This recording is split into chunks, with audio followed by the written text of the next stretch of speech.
अस्सलाम वालेकुम, मैं हूं मेबल नायाब और आप देख रहे हैं प्रोग्राम नो एंड नारो अब की बार।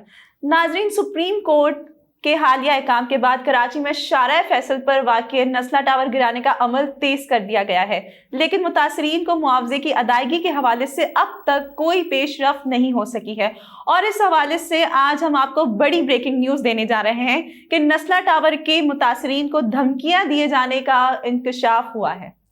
आज प्रोग्राम में कराची की सियासी, समाजी और ताजर तंजीमों की मुनाफकत पर भी बात होगी कि उन्होंने नस्ला टावर के मुतासरीन को किस तरह बेयारो मददगार छोड़ दिया।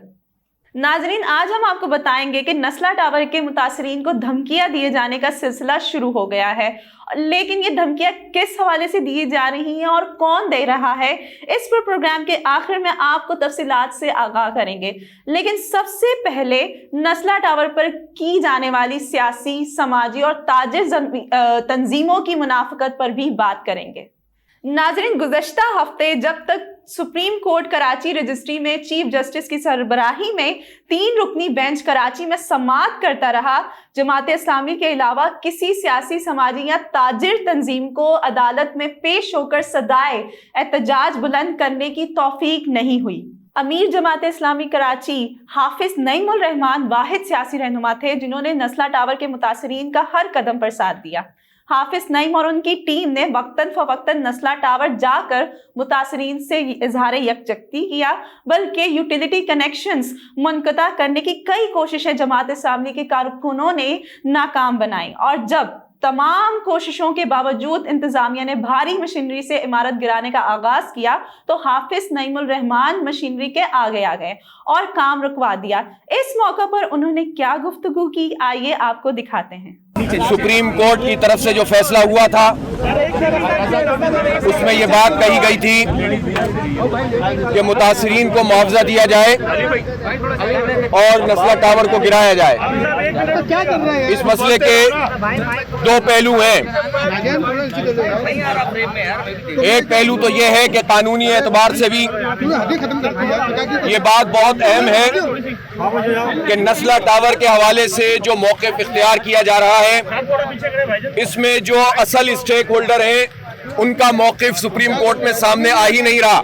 सन 57 की ये लीजें हैं और ये सारी चीजें हैं, जिसमें पहले शारा फैसल की जो चौड़ाई है वो 280 फीट थी और बाद में इसको 240 किया गया था, जिसके नतीजे में बिल्डिंग्स बनी थी। मैं पूछना चाहता हूं कि मेट्रोपोल से लेकर क्या पूरा एयरपोर्ट तक आप सारी बिल्डिंगें तोड़ेंगे इस बुनियाद पर, और सबका तस्करा क्यों नहीं होता? सिर्फ नस्ला टावर में क्या ऐसी जिद है कि जिसको बार बार जो है वो कहा जाता है ये कि के इलेक्ट्रिक एक बहुत ताकतवर माफिया है। उसकी कैंसिलेशन के हवाले से जब बात हुई थी तो वो बात भी आगे पीछे कर दी गई और हुकूमत ने चैम्बर्स में जाकर के इलेक्ट्रिक का मुकदमा लड़ा और कराची के 3 करोड़ से ज्यादा लोगों पर यह माफिया मुसल्लत है। कोई सुनवाई नहीं हो रही। नाजरीन, इस पर भी बात ना बनी तो हाफिज नईमुर रहमान अगले दिन सुप्रीम कोर्ट रजिस्ट्री जहां पहुंचे और सदाए एहतजाज बुलंद की। इस मौके पर अदालत ने उन्हें झाड़ पिला दी और तौहीन अदालत की कार्रवाई का इंतबाह देकर कोर्ट रूम से निकल जाने का हुक्म दे दिया।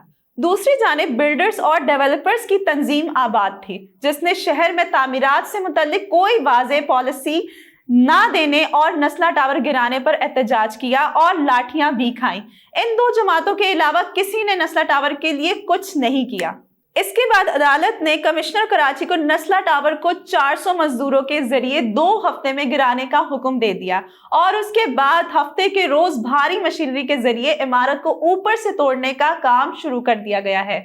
इमारत तोड़ने के लिए मंगवाई गई भारी मशीनरी बालाई मंजिल तक पहुंचाने के खुसूसी मनाजिर भी आप स्क्रीन पर देख सकते हैं। नाजरीन, जो ही सुप्रीम कोर्ट का 3 रुकनी बेंच जुम्मे को समाअत मुकम्मल करके इस्लामाबाद रवाना हुआ, फौरन कराची की तमाम सियासी, समाजी और ताजर तंजीमें अपनी ड्राइंग रूम से बाहर निकल आईं और नस्ला टावर पर सियासत शुरू कर दी। MQM, PSP, Peoples Party, FPCCI और सैलानी वेलफेयर के बशीर फारूकी ने नस्ला टावर ना गिराने की अपील उस वक्त की जब बहुत देर हो चुकी थी। MQM के साबिक कन्वीनियर और सीनियर सियासतदान फारूक सत्तार ने कहा کہ نسلا ٹاور کو گرانے کا حکم انسانی المیہ جنم دے رہا ہے۔ جن اداروں نے عمارت تعمیر کرنے کے لیے NOC دیا، ان کی ساکھ پر سوال اٹھتے ہیں۔ PTI رہنما خرم شیر زمان نے میڈیا سے بات کرتے ہوئے کہا کہ گزشتہ روز چیئرمین آباد محسن شیخانی پر ہونے والے تشدد کے متعلق صوبائی وزراء کو معلوم تھا۔ صوبائی وزیر اور پیپلز پارٹی کے رہنما سعید غنی نے کہا کہ نسلا ٹاور میں جن لوگوں نے گھر لیے ان کا کیا قصور ہے؟ شہریوں کی چھتیں چھین لی گئی ہیں۔ اب ہمارا ان تینوں سیاسی رہنماؤں اور ان کی جماعتوں سے سوال ہے کہ آپ لوگ کل تک کہاں تھے جب chief justice supreme court Karachi میں موجود تھے؟ ناظرین، MQM اور پیپلز پارٹی کو اس معاملے پر بولنے کا حق ہی نہیں بنتا، کیونکہ شہر میں رفاہی اور سرکاری زمینوں پر ہونے والے قبضوں میں سب سے زیادہ یہی دو جماعتیں ملوث رہی ہیں۔ انہی کی لگائی ہوئی آگ ہے جن میں آج نسلا ٹاور کے متاثرین جل رہے ہیں۔ سیلانی ویلفیئر کی شکل میں بشیر فاروقی صاحب نے اگرچہ پورے ملک کی بہت خدمت کی ہے، لیکن نسلا ٹاور کے معاملے پر وہ اس لیے سامنے آئے ہیں کہ بہادرآباد میں سیلانی ویلفیئر کے ہیڈ آفس سے متصل پارک کی زمین پر کھڑے کیے گئے الباری ٹاور کا زیر سماعت کیس بھی آخری مراحل میں ہے اور ممکنہ طور پر الباری ٹاور کو بھی گرایا جا سکتا ہے، جبکہ الباری ٹاور کے کچھ حصے سیلانی ویلفیئر کے بھی زیر استعمال ہیں اور شاید یہی وجہ ہے کہ بشیر فاروقی صاحب سامنے آئے ہیں۔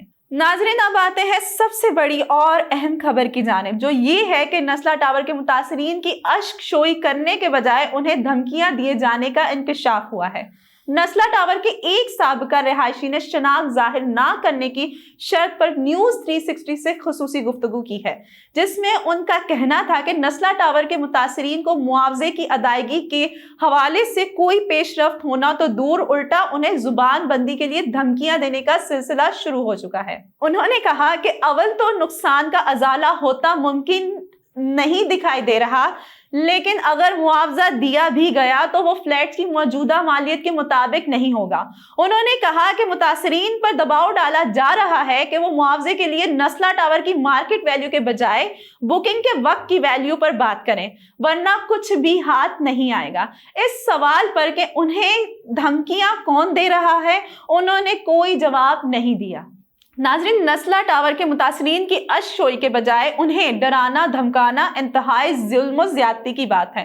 عدلیہ کو اس حوالے سے نوٹس لینا چاہیے اور متاثرین کو معاوضے کی ادائیگی کے لیے اپنے احکام پر عمل درآمد کروانا چاہیے۔ اپنی میزبان میبل نایاب کو دیجیے اجازت، کسی نئے موضوع کے ساتھ آپ کی خدمت میں دوبارہ حاضر ہوں گے، تب تک کے لیے اللہ نگہبان۔